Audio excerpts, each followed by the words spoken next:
चिराग पासवान हो या जीतन राम मांझी या फिर उपेंद्र कुशवाहा, इनके पार्टी से कौन व्यक्ति लोकसभा का चुनाव लड़ेगा और कौन नहीं, इसका फैसला अब भारतीय जनता पार्टी करेगी।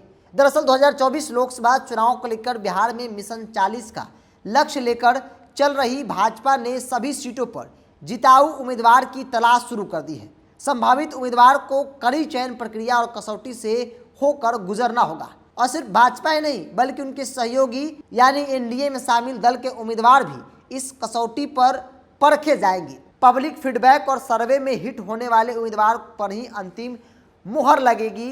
भारतीय जनता पार्टी ने स्पष्ट तौर पे पार्टी के नेताओं के साथ साथ चिराग, मांझी और कुशवाहा को भी स्पष्ट तौर पे कह दिया है, आपकी जितनी महत्वाकांक्षा है उतने सीटों पर 5-5 उम्मीदवारों का नाम मुझे दीजिए। उसमें से भारतीय जनता पार्टी तय करेगी कि उन 5 में से किस एक व्यक्ति को उम्मीदवार बनाना है ताकि 2024 का रन जो है वो जीता जा सके। यानी कि अब तक ऐसा सुनने को मिलता था कि कोई पैराशूट से उतरा और किसी पार्टी से पैसे देकर टिकट लेकर चुनाव लड़ लिया और कार्यकर्ता मुंह देखते रह गए। जिनकी क्षेत्र में लोकप्रियता है वो सिर्फ मुंह देखते रह गए और दूसरे व्यक्ति जिसे कोई नहीं जानता है वो चुनावी मैदान में उतरता है और किसी प्रकार से एन केन प्रकेन चुनाव जीतकर लोकसभा पहुंच जाता है। तो अब ऐसा बिल्कुल भी नहीं होने वाला है। इस बार भाजपा के लिए एक एक सीट काफी महत्वपूर्ण होगी। इसको देखते हुए पार्टी ने लोकसभा सीट मांगने वाले अपने घटक दलों से भी संभावित उम्मीदवार का नाम मांगा है। उनके जीतने की संभावना और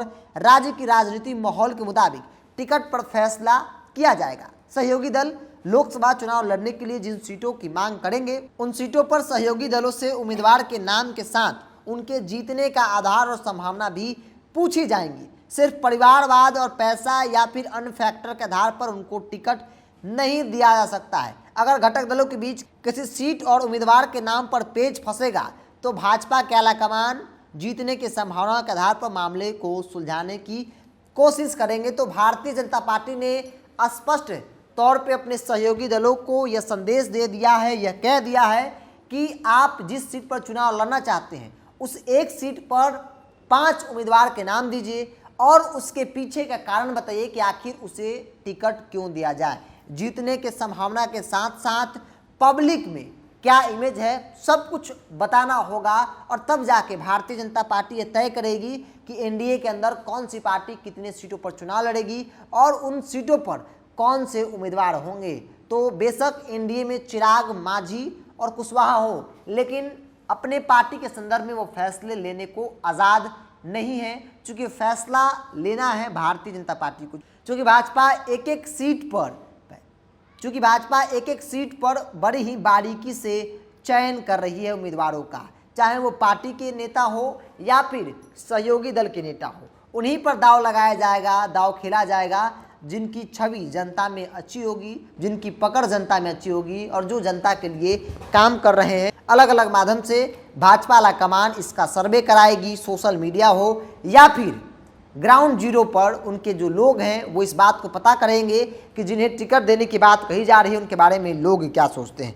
कहीं पैराशूट वाले उम्मीदवार को टिकट न मिल जाए जिससे वो चुनाव हार जाए। ऐसे चीज़ों से बचने के लिए भारतीय जनता पार्टी ने एक बड़ी रणनीति बनाई है और फीडबैक सर्वे के आधार पर जो है वो अपने पार्टी हो या फिर सहयोगी दल के नेताओं को उम्मीदवार बनाएगी, उन्हें टिकट देगी। तो अब न तो परिवार चलेगा और ना ही पैसा। अगर आप बड़े से बड़े धुरंधर के बेटे या फिर धुरंधर हैं, अगर आपकी छवि क्षेत्र में अच्छी नहीं है तो आप पर भारतीय जनता पार्टी दाव लगाने को कतई तैयार नहीं है। क्योंकि नीतीश कुमार के अलग होने के बाद भाजपा के सामने एक बड़ी चुनौती है, विपक्षी पार्टियां एकजुट हैं। ऐसे में विपक्षी गोलबंदी नरेंद्र मोदी और भारतीय जनता पार्टी पर भारी पड़ रही है। इस बीच नरेंद्र मोदी, भारतीय जनता पार्टी कोई भी रिस्क लेने को तैयार नहीं है। कहा जाता है कि दूध का जला मट्ठा भी फूक फूक पर पिए, तो वही स्थिति भारतीय जनता पार्टी के साथ है। भाजपा भी कोई रिस्क लेने को तैयार नहीं है, खासतौर पे बिहार की 40 सीट पर, क्योंकि पिछली बार एनडीए गठबंधन को 40 में से 39 सीटें मिली थी। ऐसे में नीतीश कुमार इस बार नहीं है